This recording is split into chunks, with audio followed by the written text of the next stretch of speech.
The next phylum, that is phylum Echinodermata. We shall be learning about this phylum today. Phylum Echinodermata, echinos means spine and derma means skin.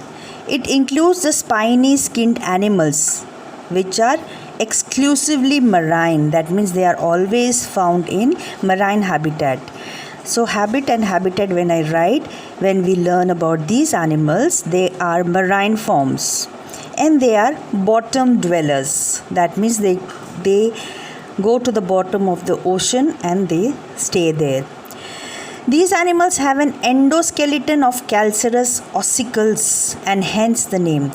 Calcareous means calcium based, ossicles is projections. So spiny bodied animals are called as Echinodermata. They are all marine. The symmetry, the adults have radial symmetry and the larval forms have bilateral symmetry. They are radially symmetrical in the adult forms and bilateral symmetrical in the larva. They have exclusive organs system grade of organization and are triploblastic in nature. They are organ system level of organization and they are triploblastic. When we say triploblastic, means three layers. Head is absent in echinoderms. They are coelomate animals. That means coelom is present, true coelom is present. And body lacks segmentation. There is no segmentation as such.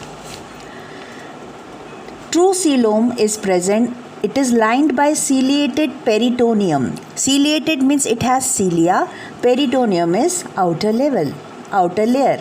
The most distinctive feature is the presence of water vascular system or ambulacral system. This is the unique feature of this echinodermus. That means it has water vascular system. Digestive system is complete with mouth on the lower ventral side and anus on the upper side. The water vascular system responsible helps in locomotion, capture and transport of food and respiration. The endoskeleton is containing numerous calcareous plates. They are called as ossicles beneath the skin. The tube feet that helps in locomotion. Respiration also takes place through tube feet. Circulation is reduced and is open type. That means it does not have arteries and veins. Excretory organs are absent. The waste products are removed by diffusion through branchiae or amoebocytes. The excretory system is absent. Sexes are separate. Reproduction is sexual. That means one organism has only one sex. Fertilization is usually external. One of the organism, male or female, they secrete their gametes in the water. Then again the fertilization takes place outside. Development is indirect with free swimming larvae. We have larval stage and many stages. That is why development is called as indirect. And in larval stage they show bilateral symmetrical. Example, astrias, the beautiful starfish what we see, that is astrias. Sea urchin is echinus. Echine means it is the spiny.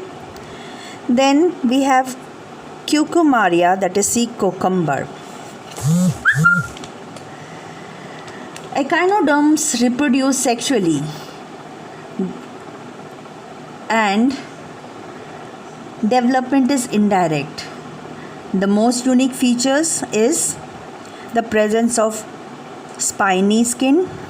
Number 2, water vascular system. Presence of tube feet. These are specific characters of echinoderms. Thank you. Thank you.